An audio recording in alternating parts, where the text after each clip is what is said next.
Hello everyone guys, and for this video, ayan, ito yung pinakasimpleng lunch namin na magpamilya, no. Actually wala dyan yung aking panganay na babae, at ang kasama lang namin dyan is yung girlfriend ng aking anak, no.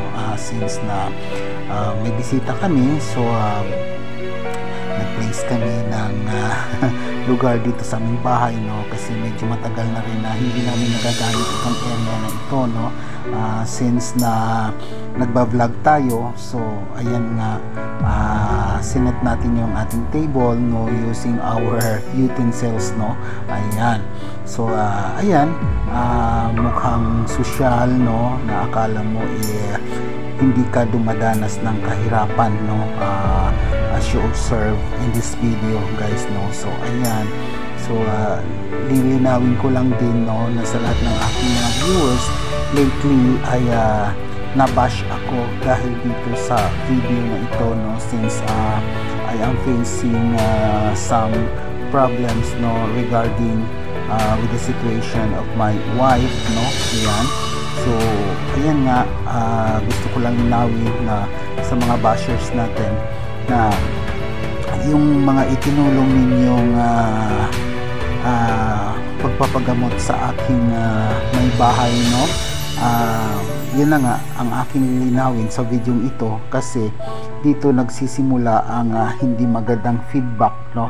At ang video ito ay hindi niya hatid ang magyabang, no, or mag-impress ng viewers natin, no, kundi ang pinapahatid ko dito sa video ito is yung relation namin na pamilya, no, na kung saan as a head of the family, no, ayan, kasama ko naman ang aking wife dyan, no. So this is usual, no, compared to the other families na hindi nila nararanasan ang ganitong setup, no, since na hindi naman sila tulad ko, at we are not the same situation, no, treating our family, no. So ang hinahatid ng video na ito is kung paano ang bonding namin magpapamilya, no. So we are having eating in one table, no, getting together, talking after a while, no, while eating.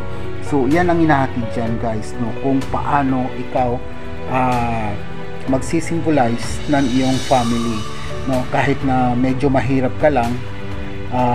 Sa bagay dito sa video na to, hindi mo batid na mahirap ako, no, mukhang mayaman ako kasi nga doon sa setup ko, pero ang katotohanan guys, talagang mahirap lang ako, no. Ayan, so gusto ko lang iparating sa lahat ng mga nanonood at tumulong sa aking asawa, no, sa kanyang pagpapagamot. Ang kinakain ko guys ay hindi galing sa inyong tulong, no.